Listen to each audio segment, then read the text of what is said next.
I am now to make the pragmatic method more familiar by giving you some illustrations of its application to particular problems. I will begin with what is driest, and the first thing I shall take will be the problem of substance. Everyone uses the old distinction between substance and attribute, enshrined as it is in the very structure of human language, in the difference between grammatical subject and predicate. Here is a bit of blackboard crayon. Its modes, attributes, properties, accidents, or affections, use which term you will, are whiteness, friability, cylindrical shape, insolubility in water, etc., etc. But the bearer of these attributes is so much chalk, which thereupon is called the substance in which they inhere. So the attributes of this desk inhere in the substance wood, those of my coat in the substance wool, and so forth. Chalk, wood, and wool show again, in spite of their differences, common properties, and in so far forth they are themselves counted as modes of a still more primal substance, matter, the attributes of which are space occupancy and impenetrability. Similarly, our thoughts and feelings are affections or properties of our several souls, which are substances, but again not wholly in their own right, for they are modes of the still deeper substance spirit. Now it was very early seen that all we know of the chalk is the whiteness, friability, etc., all we know of the wood is the combustibility and fibrous structure. A group of attributes is what each substance here is known as, they form its sole cash value for our actual experience. The substances in every case reveal through them. If we were cut off from them we should never suspect its existence, and if God should keep sending them to us in an unchanged order, miraculously annihilating at a certain moment the substance that supported them, we never could detect the moment, for our experiences themselves would be unaltered. Nominalists accordingly adopt the opinion that substance is a spurious idea due to our inveterate human trick of turning names into things. Phenomena come in groups, the chalk group, the wood group, etc., and each group gets its name. The name we then treat as in a way supporting the group of phenomena.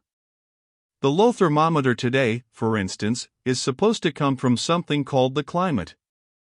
Climate is really only the name for a certain group of days, but it is treated as if it lay behind the day, and in general we place the name, as if it were a being, behind the facts it is the name of.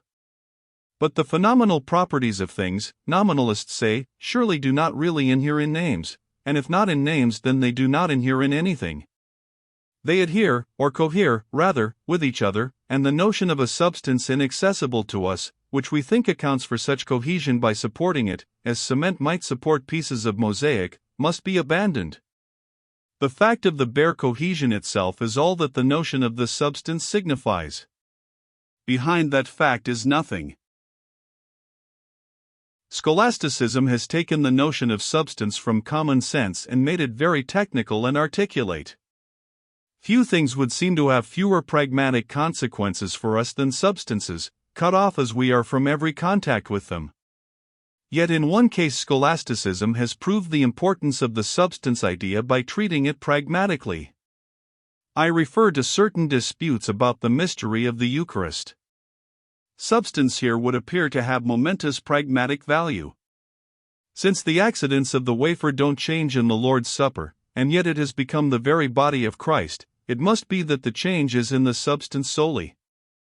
The bread substance must have been withdrawn, and the divine substance substituted miraculously without altering the immediate sensible properties. But though these don't alter, a tremendous difference has been made, no less a one than this, that we who take the sacrament now feed upon the very substance of divinity.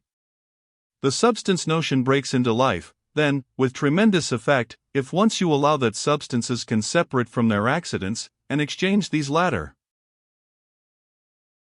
This is the only pragmatic application of the substance idea with which I am acquainted, and it is obvious that it will only be treated seriously by those who already believe in the real presence on independent grounds. Material substance was criticized by Berkeley with such telling effect that his name has reverberated through all subsequent philosophy. Berkeley's treatment of the notion of matter is so well known as to need hardly more than a mention.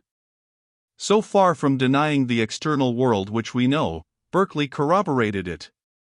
It was the scholastic notion of a material substance unapproachable by us, behind the external world, deeper and more real than it, and needed to support it, which Berkeley maintained to be the most effective of all reducers of the external world to unreality.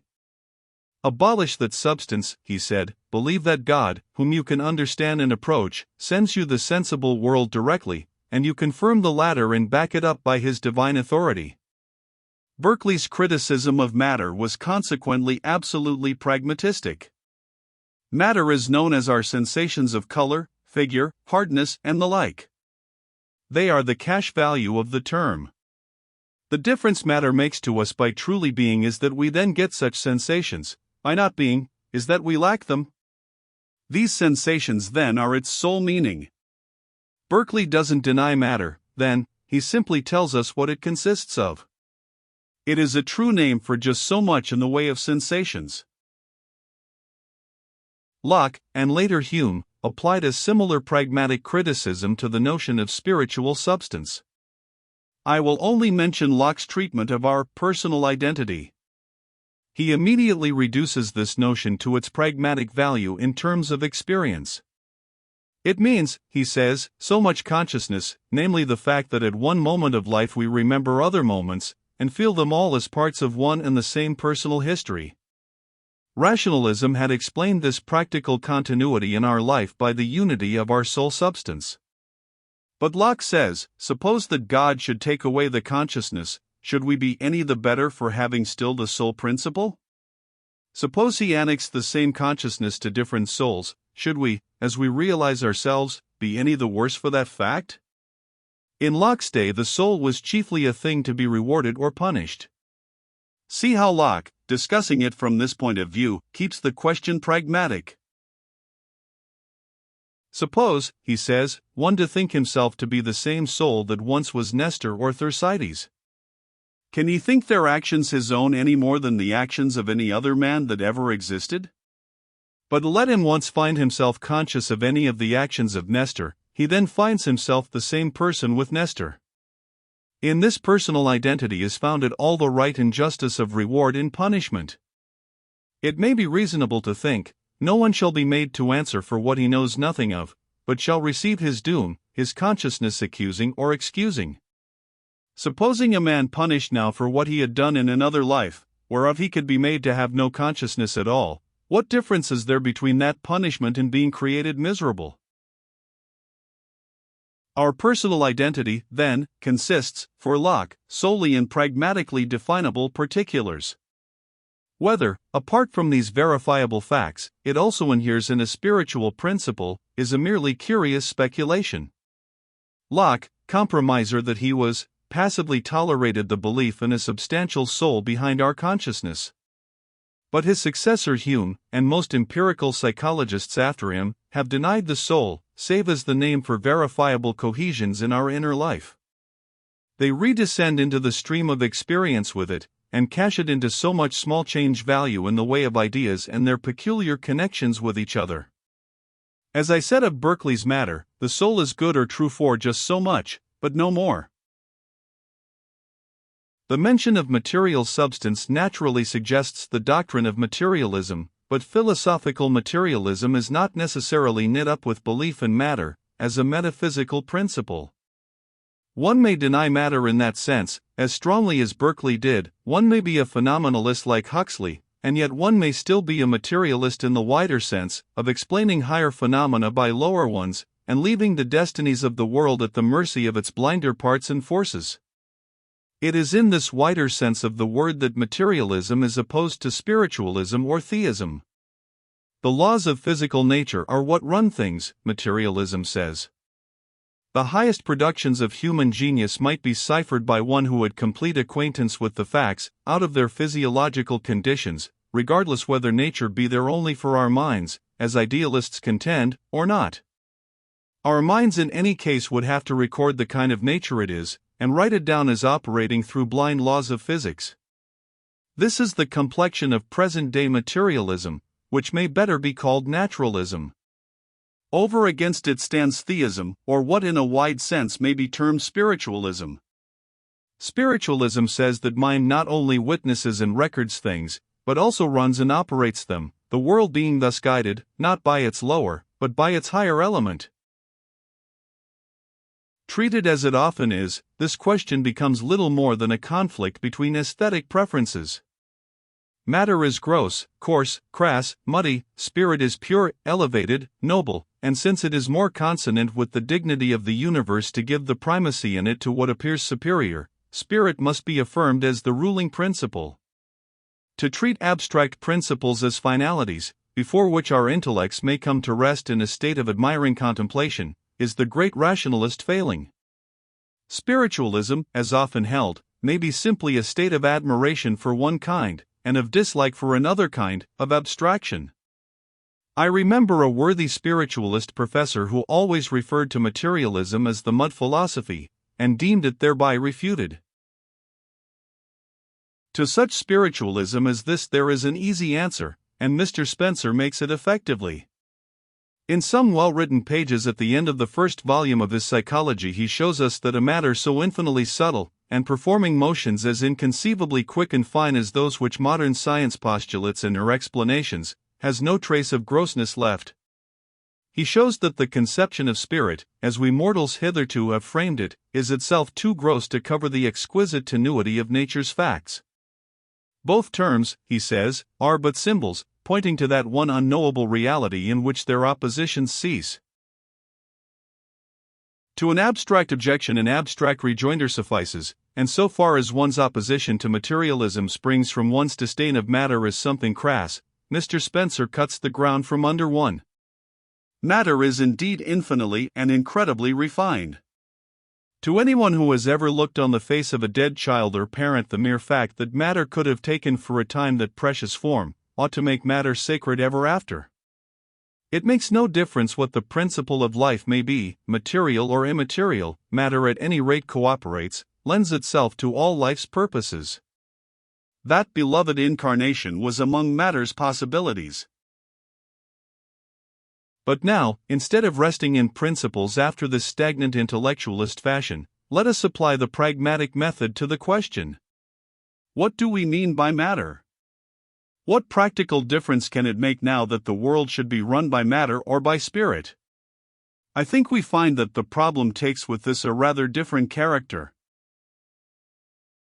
And first of all I call your attention to a curious fact. It makes not a single jot of difference so far as the past of the world goes, whether we deem it to have been the work of matter or whether we think a divine spirit was its author. Imagine, in fact, the entire contents of the world to be once for all irrevocably given. Imagine it to end this very moment, and to have no future, and then let a theist and a materialist apply their rival explanations to its history. The theist shows how a god made it, the materialist shows, and we will suppose with equal success, how it resulted from blind physical forces. Then let the pragmatist be asked to choose between their theories. How can he apply his test if the world is already completed? Concepts for him are things to come back into experience with, things to make us look for differences. But by hypothesis there is to be no more experience and no possible differences can now be looked for. Both theories have shown all their consequences and, by the hypothesis we are adopting, these are identical. The pragmatist must consequently say that the two theories, in spite of their different sounding names, mean exactly the same thing, and that the dispute is purely verbal.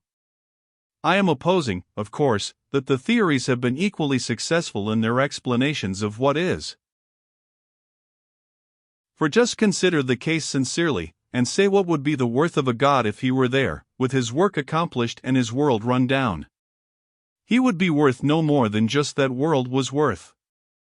To that amount of result, with its mixed merits and defects, his creative power could attain, but go no farther. And since there is to be no future, since the whole value and meaning of the world has been already paid in and actualized in the feelings that went with it in the passing, and now go with it in the ending, since it draws no supplemental significance, such as our real world draws, from its function of preparing something yet to come, why then, by it we take God's measure, as it were. He is the being who could once for all do that, and for that much we are thankful to him, but for nothing more. But now, on the contrary hypothesis, namely, that the bits of matter following their laws could make that world and do no less, should we not be just as thankful to them? Wherein should we suffer loss, then, if we dropped God as an hypothesis and made the matter alone responsible? Where would any special deadness, or crassness, come in? And how, experience being what is once for all, would God's presence in it make it any more living or richer? Candidly, it is impossible to give any answer to this question. The actually experienced world is supposed to be the same in its details on either hypothesis, the same, for our praise or blame, as Browning says. It stands there indefeasibly, a gift which can't be taken back. Calling matter the cause of it retracts no single one of the items that have made it up, nor does calling God the cause augment them. They are the God or the atoms, respectively, of just that and no other world. The God, if there, has been doing just what atoms could do, appearing in the character of atoms, so to speak, and earning such gratitude as is due to atoms, and no more. If his presence lends no different turn or issue to the performance, it surely can lend it no increase of dignity. Nor would indignity come to it were he absent, and did the atoms remain the only actors on the stage. When a play is once over, and the curtain down, you really make it no better by claiming an illustrious genius for its author, just as you make it no worse by calling him a common hack. Thus, if no future detail of experience or conduct is to be deduced from our hypothesis, the debate between materialism and theism becomes quite idle and insignificant. Matter and God in that event mean exactly the same thing, the power, namely, neither more nor less, that could make just this completed world, and the wise man is he who in such a case would turn his back on such a supererogatory discussion. Accordingly, most men instinctively, and positivists and scientists deliberately, do turn their backs on philosophical disputes from which nothing in the line of definite future consequences can be seen to follow. The verbal and empty character of philosophy is surely a reproach with which we are but too familiar. If pragmatism be true, it is a perfectly sound reproach unless the theories under fire can be shown to have alternative practical outcomes, however delicate and distant these may be.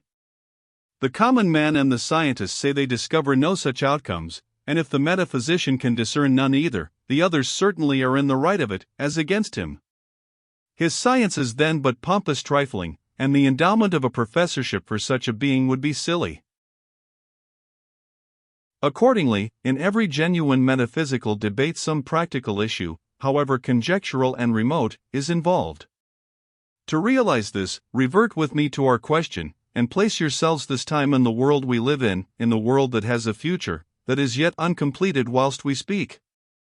In this unfinished world the alternative of materialism or theism is intensely practical, and it is worthwhile for us to spend some minutes of our hour in seeing that it is so. How, indeed, does the program differ for us, according as we consider that the facts of experience up to date are purposeless configurations of blind atoms moving according to eternal laws, or that on the other hand they are due to the providence of God? As far as the past facts go, indeed there is no difference. Those facts are bagged, are captured, and the good that's in them is gained, be the atoms or be the God their cause. There are accordingly many materialists about us today who, ignoring altogether the future and practical aspects of the question, seek to eliminate the odium attaching to the word materialism, and even to eliminate the word itself, by showing that, if matter could give birth to all these gains, why then matter, functionally considered, is just as divine an entity as God, in fact coalesces with God, is what you mean by God. Cease, these persons advise us, to use either of these terms, with their outgrown opposition. Use a term free of the clerical connotations, on the one hand, of the suggestion of grossness, coarseness, ignobility, on the other. Talk of the primal mystery, of the unknowable energy, of the one and only power, instead of saying either God or matter.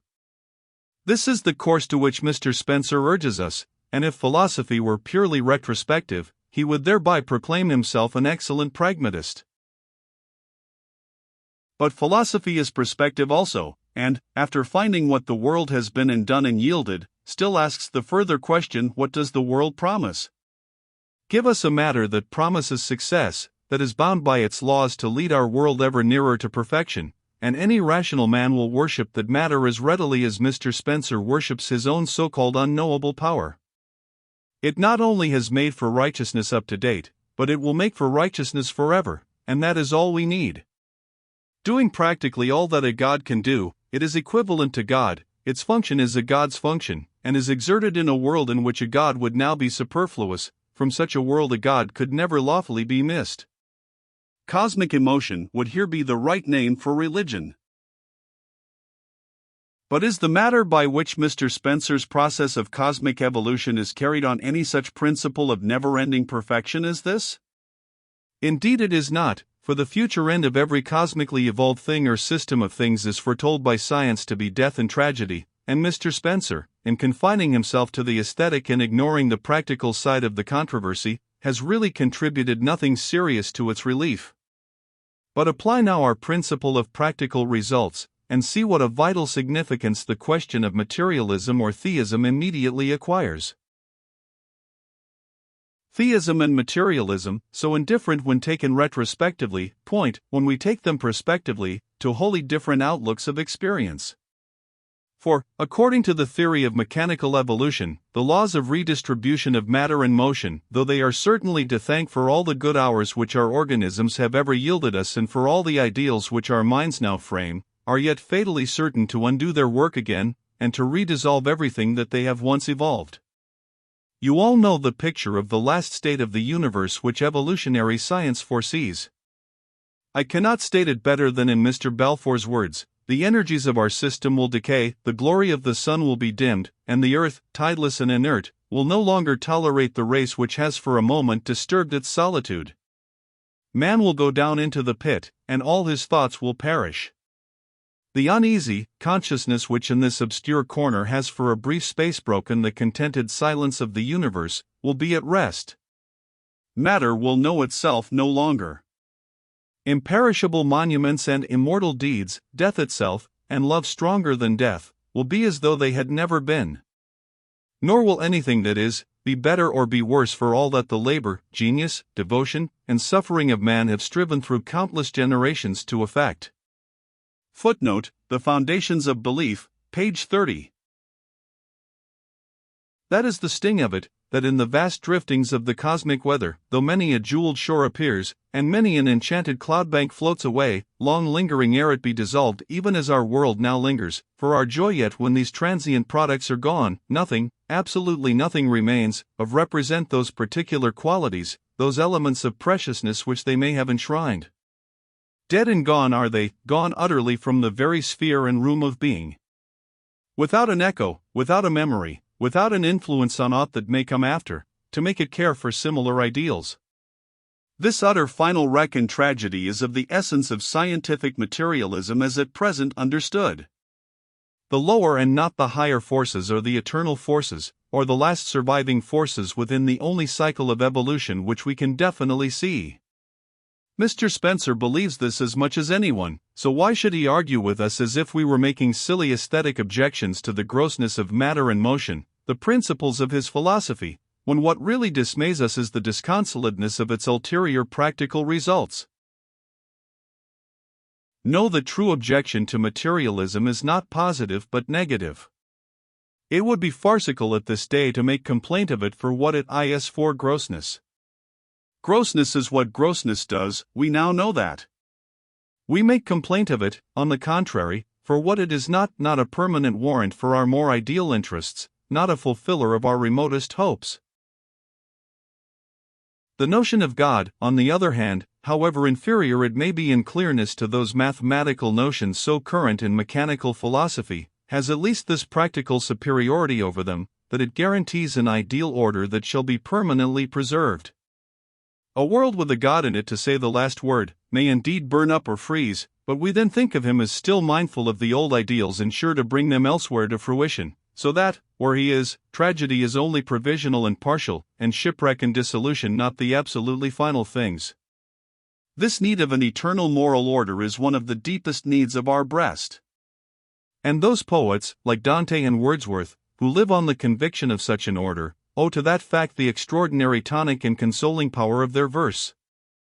Here then, in these different emotional and practical appeals, in these adjustments of our concrete attitudes of hope and expectation, and all the delicate consequences which their differences entail, lie the real meanings of materialism and spiritualism, not in hair-splitting abstractions about matter's inner essence, or about the metaphysical attributes of God. Materialism means simply the denial that the moral order is eternal, and the cutting off of ultimate hopes. Spiritualism means the affirmation of an eternal moral order and the letting loose of hope. Surely here is an issue genuine enough for anyone who feels it, and, as long as men are men, it will yield matter for a serious philosophic debate. But possibly some of you may still rally to their defense. Even whilst admitting that spiritualism and materialism make different prophecies of the world's future, you may yourselves poo-poo the difference as something so infinitely remote as to mean nothing for a sane mind. The essence of a sane mind, you may say, is to take shorter views, and to feel no concern about such chimeras as the latter end of the world. Well, I can only say that if you say this, you do injustice to human nature. Religious melancholy is not disposed of by a simple flourish of the word insanity. The absolute things, the last things, the overlapping things, are the truly philosophic concerns. All superior minds feel seriously about them, and the mind with the shortest views is simply the mind of the more shallow man. The issues of fact at stake in the debate are of course vaguely enough conceived by us at present. But spiritualistic faith in all its forms deals with a world of promise, while materialism sunsets in a sea of disappointment. Remember what I said of the absolute: it grants us moral holidays. Any religious view does this. It not only incites our more strenuous moments, but it also takes our joyous, careless, trustful moments, and it justifies them. It paints the grounds of justification vaguely enough, to be sure. The exact features of the saving future facts that our belief in God ensures will have to be ciphered out by the interminable methods of science. We can study our God only by studying His creation. But we can enjoy our God, if we have one, in advance of all that labor. I myself believe that the evidence for God lies primarily in interpersonal experiences. When they have once given you your God, His name means at least the benefit of the holiday. You remember what I said yesterday about the way in which truths clash and try to down each other. The truth of God has to run the gauntlet of all our other truths. It is on trial by them and they on trial by it. Our final opinion about God can be settled only after all the truths have straightened themselves out together. Let us hope that they shall find a modus vivendi. Let me pass to a very cognate philosophic problem, the question of design in nature. God's existence has from time immemorial been held to be proved by certain natural facts. Many facts appear as if expressly designed in view of one another. Thus the woodpecker's bill, tongue, feet, tail, etc., fit him wondrously for a world of trees with grubs hid in their bark to feed upon. The parts of our eye fit the laws of light to perfection, leading its rays to a sharp picture on our retina. Such mutual fitting of things diverse in origin argued design, it was held, and the designer was always treated as a man-loving deity. The first step in these arguments was to prove that the design existed. Nature was ransacked for results obtained through separate things being co-adapted. Our eyes, for instance, originate in intrauterine darkness, and the light originates in the sun, yet see how they fit each other. They are evidently made for each other. Vision is the end designed, light in eyes the separate means devised for its attainment. It is strange, considering how unanimously our ancestors felt the force of this argument, to see how little it counts for since the triumph of the Darwinian theory. Darwin opened our minds to the power of chance happenings to bring forth fit results if only they have time to add themselves together. He showed the enormous waste of nature in producing results that get destroyed because of their unfitness. He also emphasized the number of adaptations which, if designed, would argue an evil rather than a good designer. Here all depends upon the point of view. To the grub under the bark, the exquisite fitness of the woodpecker's organism to extract him would certainly argue a diabolical designer. Theologians have by this time stretched their minds so as to embrace the Darwinian facts, and yet to interpret them as still showing divine purpose. It used to be a question of purpose against mechanism, of one or the other. It was as if one should say, my shoes are evidently designed to fit my feet, hence it is impossible that they should have been produced by machinery. We know that they are both. They are made by a machinery itself designed to fit the feet with shoes. Theology need only stretch similarly the designs of God. As the aim of a football team is not merely to get the ball to a certain goal, if that were so, they would simply get up on some dark night and place it there, but to get it there by a fixed machinery of conditions, the game's rules and the opposing players, so the aim of God is not merely, let us say, to make men and to save them, but rather to get this done through the sole agency of nature's vast machinery. Without nature's stupendous laws and counterforces, man's creation and perfection, we might suppose, would be too insipid achievements for God to have designed them. This saves the form of the design argument at the expense of its old easy human content. The designer is no longer the old man-like deity. His designs have grown so vast as to be incomprehensible to us humans. The what of them so overwhelms us that to establish the mere that of a designer for them becomes of very little consequence in comparison. We can with difficulty comprehend the character of a cosmic mind whose purposes are fully revealed by the strange mixture of goods and evils that we find in this actual world's particulars. Or rather, we cannot by any possibility comprehend it. The mere word design by itself has, we see, no consequences and explains nothing. It is the barrenest of principles. The old question of whether there is design is idle. The real question is what is the world, whether or not it have a designer, and that can be revealed only by the study of all nature's particulars.